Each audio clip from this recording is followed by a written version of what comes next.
What's up, guys? Rick from DFS On Demand here with another episode of Run It Up. This is the video series where we go through the actual lineup creation process or anything else that is associated with it. I give you my lineups. I'm transparent with all of the results, and we see where it goes. So this is week 3 now. We are entering currently the $200 single entry GPP on DraftKings. It is called the Driver every single week. So we've done it for the Greenbrier PGA. We've done it for the Sanderson Farms. And now we are going to do it again for the Safeway Open this week. There is something interesting going on with the weather, so we'll talk about that. But let's jump into this right now with a little bit of a review from last week. All right, so here is the lineup that we put in last week.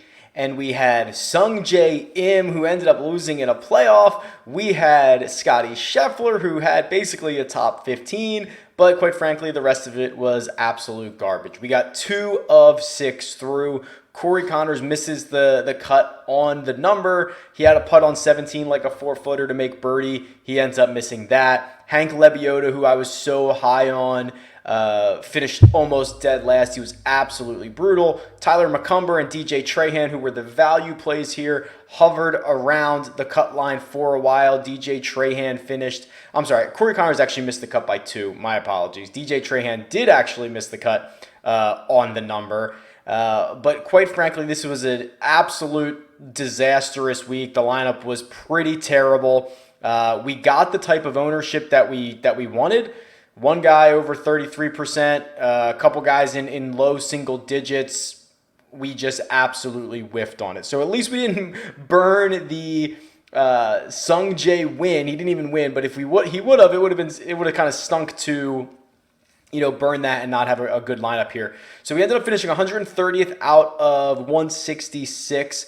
And the big decision that we had last week was Sungjae and Tyler McCumber versus Benyon and Adam Long. Of course, got that one wrong too.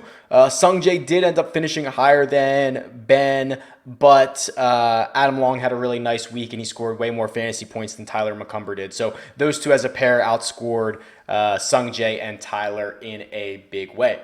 So if I shoot over to the database, which is where I keep track of all of this, and again, this will be linked in the subscription below. You'll see here was the winning lineup from last week, which was Benyon, Scotty Scheffler, Sebastian Munoz, Richie Werenski, Tom Hoagie, and Robbie Shelton.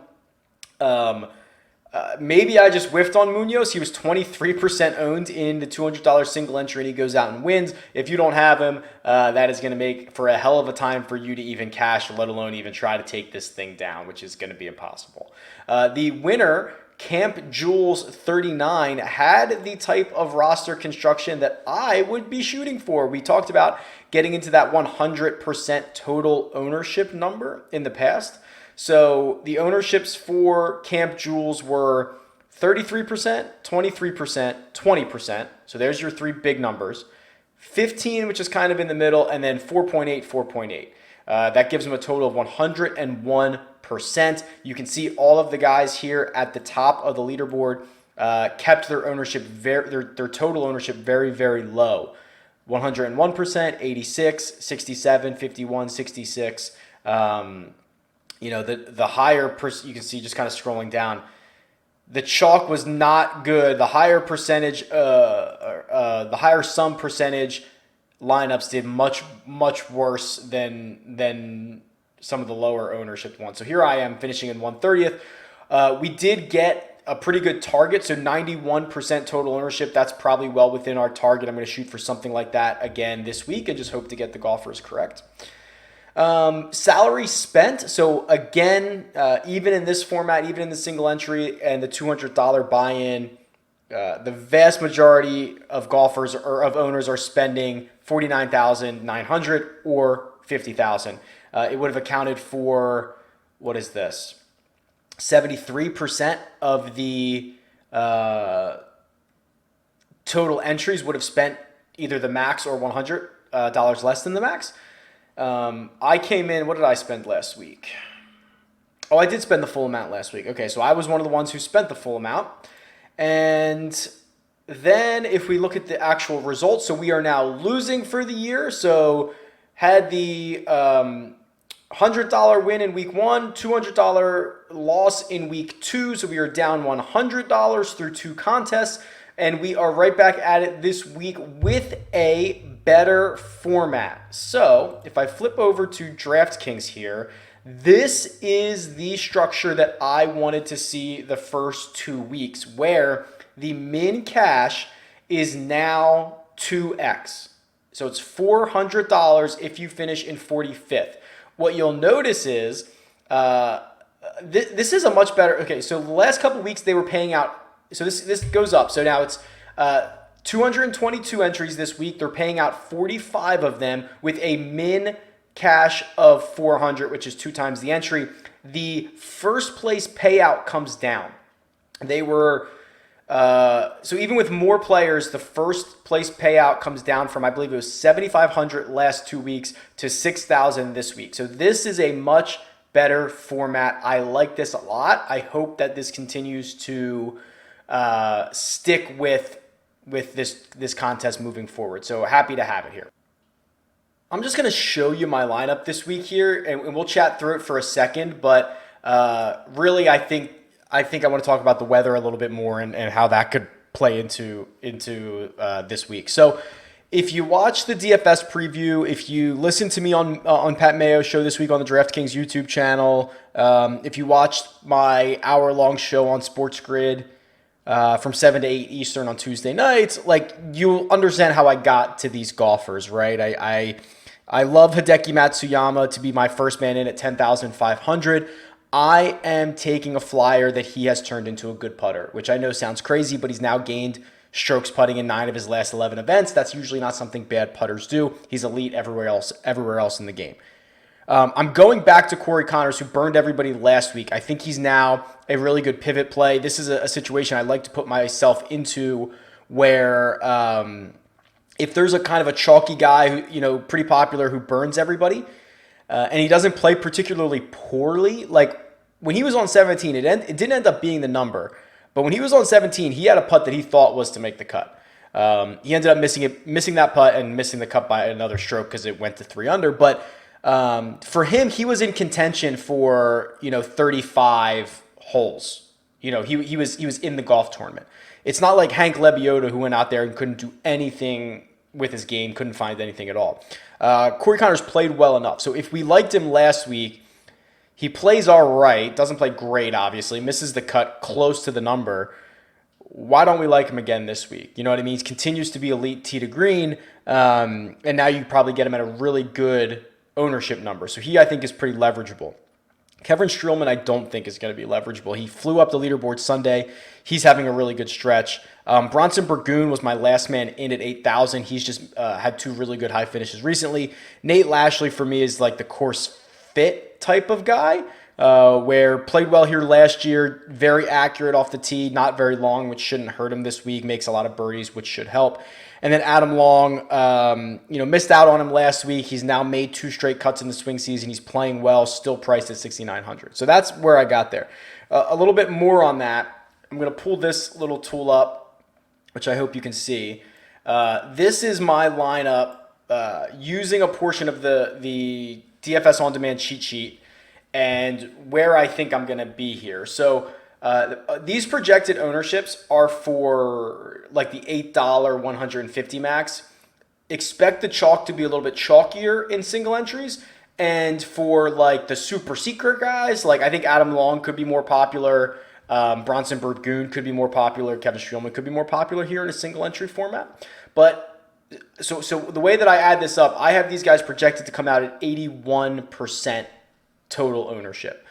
Now, assuming it's going to be a little bit higher than that in single entries, I'm assuming this is going to come in at about 100%, which is right where I want to be.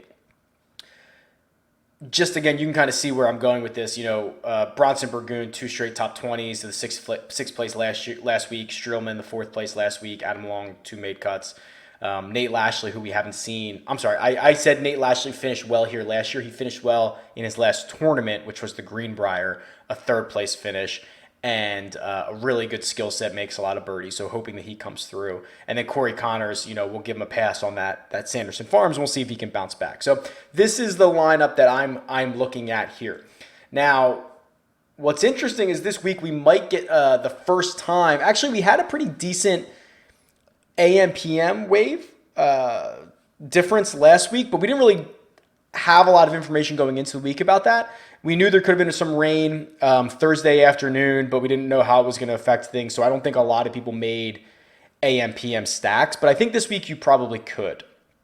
Or this might be the first week that you could be interested in looking at it. So the way that I like to do this for weather is I go to Weather Underground. And for me, I like this because I'm a very visual learner. I like to look at this, and I just throw in, Napa, California here, which is obviously where they're playing the golf tournament. So it does look like there could be a bit of an advantage, and we can get into, and this is a bigger conversation. It's something I'm actually looking into. I've got a buddy who does a lot of weather analysis, and I'm trying to get him to translate that to golf a little bit, because obviously there are golfers who play well in wet conditions, golfers who play better or worse in windy conditions, whatever it is. But the one thing that I think really does impact these guys the most, and what we've seen, is the wind. As it starts to kick up, whether it's gusty or whether it's a sustained wind, your high ball flight could be more impacted. Your low ball flight might be a better situation. So there are actually golfers that play better with this. So I just like to go to Weather Underground here. I'm a visual guy, and I just like to start on Thursday morning, and I'm at 7 a.m. So Thursday morning, 7 a.m. That's when these tee times are going to start, and you can kind of see. Okay. I don't want to move my mouse too much, but I can move it up here. Like 4% chance of precipitation, so that's like nothing, right? It's going to be 62 degrees, very, very low winds. And then as we start to go through this, you're going to see here on the precipitation, especially Friday morning. Friday morning looks like it's going to be pretty cloudy, about 75% cloud cover. It's the only time in the week where there's, I don't even want to call it a significant chance of precipitation, because it really only gets up to like a 30% chance. So, it's probably unlikely that it even rains at all, but that's the only time that it might rain. But the thing to note is really right here in the wind, which I'm going to go back a little bit to Thursday. So starting really, Thursday, 11 a.m., 12 p.m., once those winds start to get over 10, 12, 15%, which is kind of what we're seeing here. And it looks like they're actually going to get up to around 18 or 19% in the afternoon on Thursday. That affects a golf ball. So if I'm looking at this as an outsider, and then I look at the rest of the week, right? So the rest of the week, if you go to, I shouldn't even say the rest of the week, I should say Thursday, Friday, because that's really the tee time waves that we're looking at here. If you go to Friday, it looks pretty consistent all day. So Friday, it is going to be a little windier. It's going to be between 8 and 12 miles an hour, but it's going to be like that all day. So there's not really a true advantage to this.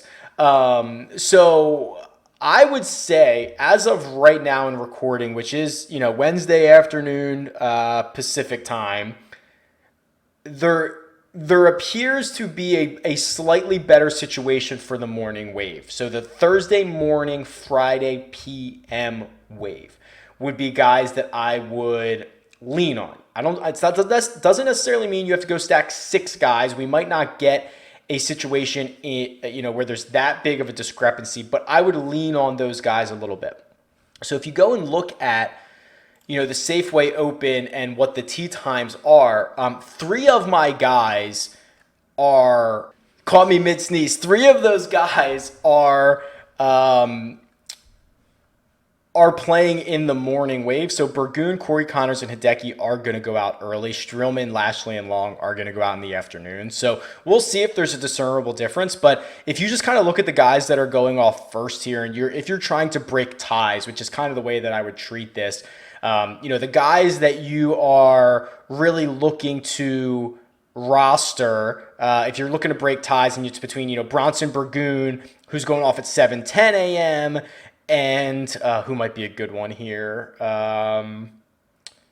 Ryan Moore, who goes off at 11:55. And in your model, you kind of have them, same type of player. You might give the edge to Burgoon, who goes out earlier. That's kind of the way I'm treating this. Not loading up, but in general, I can see that there could be an advantage for the Thursday morning tee time guys. I'm looking forward to diving deeper into that in future, like as we get more data and as we start to collect it. But it was something I noticed this week and wanted to make sure that we covered. So that's it for this week. We'll see how this lineup does. Again, you can click the link in the description, get the full standings and all the lineups for everybody. And as we get more data, we'll dive into the actual contest and maybe some of the other guys that we play against on a regular basis, which actually should be pretty fun. But we need to collect more data. So we'll enter again this week and we'll see what happens. Let me know what you think about that. Tweet me. It's at RickRunGood or leave a comment below. I will talk to you guys. Good luck.